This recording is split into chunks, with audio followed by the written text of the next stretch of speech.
atas ridho serta rahmatnya kita dapat berkumpul semua dalam gedung yang kita banggakan ini guna membahas penyuksesan kegiatan akreditasi kita.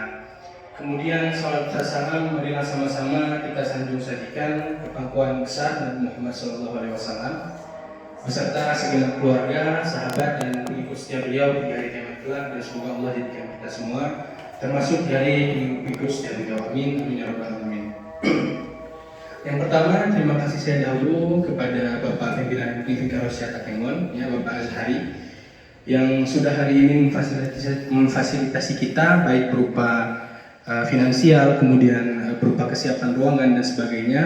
Kemudian terima kasih saya kepada dokter penanggung jawab Klinik Fikar Rosyata Kengon, ya Dokter Sabira. Ya, hari ini alhamdulillah kita semua sudah dapat berhadir ya secara sehat untuk membahas kegiatan sosialisasi awal kita ini.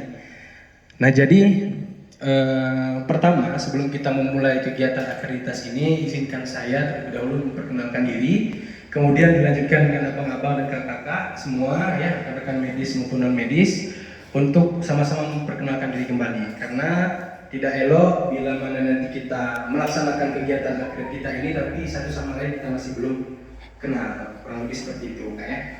Jadi saya Kak Nufail ya, saya Nufail, saya di Nuksmawi biasanya itu mengurus ADM perizinan baik klinik ya, kemudian perusahaan dan sebagainya macamnya, dengan kalau kalian kenal dengan Kak Yuyun ya, saya satu kantor dengan Kak Yuyun.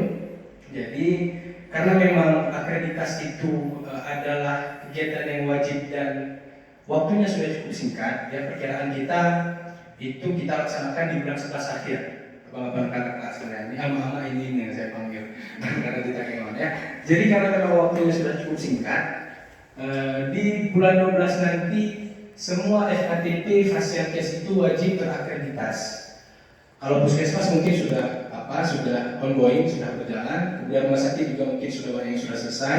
Tapi karena kita memang di bulan 12 nanti, kemudian persiapan-persiapan yang kita lakukan alhamdulillah sudah berprogres selama ini, makanya hari ini dengan izin Allah kami baru berkesempatan berhadir di klinik ini, sama-sama kita sukseskan kegiatan akreditasi kita di Klinik Fikar Rosyata Kengon. Nah, adapun slide yang nanti kita akan paparkan ini, abang-abang kakak sekalian, ini itu adalah bukan slide yang konkret membahas mengenai bagaimana EP-EP ataupun elemen-elemen penilaian yang ada di Kemenkes. Kalau di Kemenkes kita tahu ada 104 kurang lebih elemen penilaian. Ya, bahkan itu pun kalau di Kemenkes itu dia untuk klinik pertama itu ada namanya yang TDD, tidak dapat dinilai. Contoh klinik pertama nanti ke penghujungnya akan terbentuk yang namanya continuous quality improvement, quality atau kualitas yang berkelanjutan perkembangannya. Nah, itu yang kita harapkan dari akreditasi ini. Jadi bukan hanya semata-mata lomba dokumen, ya walaupun kita tahu dokumen itu cukup sentral dalam akreditasi ini, tapi bagaimana mutu klinik kita itu bagus ya ke depannya, terus pasien yang kita layani nanti puas, SDM yang kita punya juga puas dengan kinerja, kemudian dengan pendapatannya dan sebagainya, kurang lebih seperti itu. Jadi hari ini bukan hanya tentang akreditas, tapi nanti kita akan selipkan pembahasan mengenai kontrak. Mungkin selama ini di grup kita ada kontrak kapan dibagikan, kapan ditandatangani. Nah, di sini kita akan bahas kontraknya, apa pasal-pasalnya, kemudian bagaimana honorariumnya dan sebagainya macamnya. Ya, baik.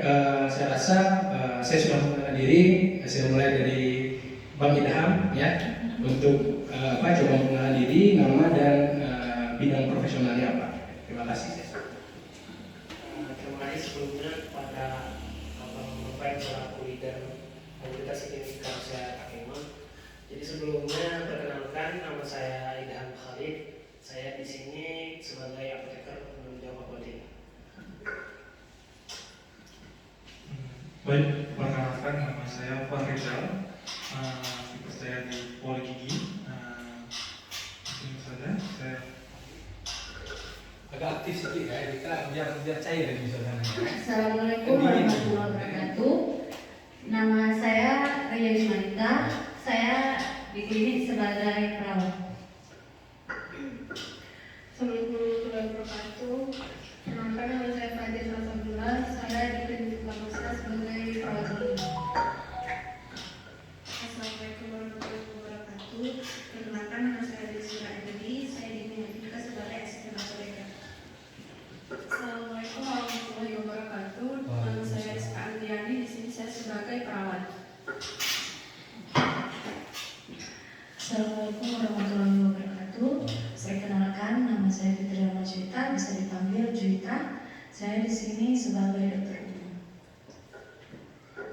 Assalamualaikum warahmatullahi wabarakatuh.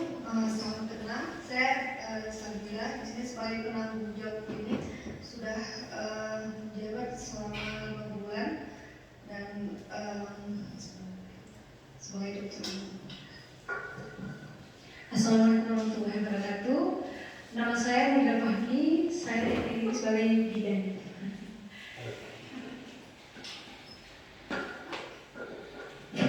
Baik, terima kasih abang-abang kelas sekalian ya.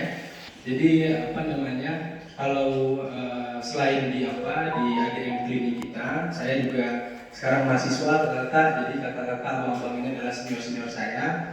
Saya di kedokteran juga, Kak. Di kedokteran Universitas Marikosate, sekarang sudah semester 3. Ya, siapa tahu nanti ke depan bisa sama seperti kakak-kakak, ada hadir di sini, kemudian bisa bekerja sama dengan abang-abang kakak-kakak sekalian. Mungkin tanpa berpanjang lagi ya, jadi kita langsung saja to the topic ya, langsung masuk ke topik kita. Itu adalah memahami dan implementasi akreditasi klinik vital rosea. Nah, jadi untuk saya ini juga ya, intermezzo sedikit lagi ya. Ini saya ambil dari buku yang berjudulnya sama, memahami dan implementasi akreditasi klinik. Cuma kita tambahkan untuk di PowerPoint-nya kita tambahkan vital rosea. Ini ditulis oleh Dr. Hedi Sugeng Widodo, MH Mars. Jadi rangkuman-rangkuman dari buku itu saya coba rangkum sebisa saya. Kemudian saya tuangkan dalam slide ini, semoga bisa mudah dipahami. Nanti yang kurang-kurang jelas bisa ditanyakan Kak, karena pun di Rosmai kita sudah mulai, tim akreditasi sudah terbentuk, kemudian PJ Mutu, PJPP, IK3, kemudian BKPKP, keselamatan pasien juga sudah kita bentuk ya. Jadi insya Allah kalau di Rosmai saja dengan kapasitas besar itu bisa, saya yakin di sini jauh lebih bisa. Apalagi selama ini saya lihat di grup semuanya itu aktif, mulai dari dokter tanggung jawab, apoteker dan segala macam itu proaktif semua. Jadi saya yakin insya Allah kalau kita betul-betul menekuni ini, semua akan bisa berjalan sesuai dengan rencana dan mendapatkan nilai akreditasi itu paripurna. Amin. Amin ya rabbal alamin. Nah, jadi akreditasi klinik, apa dasar hukum dari akreditasi itu? Nah, akreditasi itu dasar hukumnya ada di Permenkes nomor 9 tahun 2014 tentang klinik pasal 38. Nah, kurang lebih poinnya itu dalam upaya peningkatan mutu, pelayanan klinik dilakukan akreditasi secara berkala paling sedikit 3 tahun sekali. Ya, jadi memang ini kenapa saya ambil yang Permenkes tahun 2014, walaupun ada Permenkes tahun 2022 tentang akreditasi juga, tapi inilah dasarnya Kak. Awalnya klinik itu belum ada akreditas. Baru hari ini ya, Kemenkes itu membuat akreditasi untuk fasilitas kesehatan tingkat pertama (FKTP). Paling sedikit itu 3 tahun sekali. Kemudian setiap klinik yang telah memperoleh izin operasional dan telah beroperasi paling sedikit 2 tahun wajib mengajukan permohonan akreditasi. Setelah diakreditasi, ya, klinik yang sudah akreditasi misalkan seperti kita insya Allah kalau tidak ada halangan bulan 11 akhir kita sudah bisa melakukan pendatangan surveyor untuk melaksanakan akreditasi. Nah itu setelah 2 tahun setelahnya kita wajib melakukan reakreditasi atau akreditasi ulang. Ya, jadi kenapa seperti yang disampaikan Bapak pimpinan kita tadi, kita gunakan memang sumber daya internal kita karena memang supaya nanti ke depan pelaksanaannya itu lebih mudah. Kita sudah paham dengan apa itu akreditas, bagaimana pelaksananya. Paling pun kalau ada penambahan elemen-elemen lain itu hanya istilahnya taman-taman kecil, karena dasarnya tadi sudah kita buat. Ya, kemudian untuk poin yang ketiga, akreditasi bagaimana dimaksud pada yang 1 dilakukan oleh lembaga independen pelaksana akreditasi yang menandai Universitas Pelayanan Kesehatan. Nah, ini bedanya Kak. Kalau dulu akreditasi itu dilaksanakan oleh pihak Kemenkes. Kemenkes surveyor datang ke fasilitas kesehatan kita, ya, kemudian mereka yang melakukan langsung, mereka yang keluarkan. Nah, itu prosesnya cukup lama Kak. Karena kita tahu Kemenkes yang dengan lembaga individual sendiri itu harus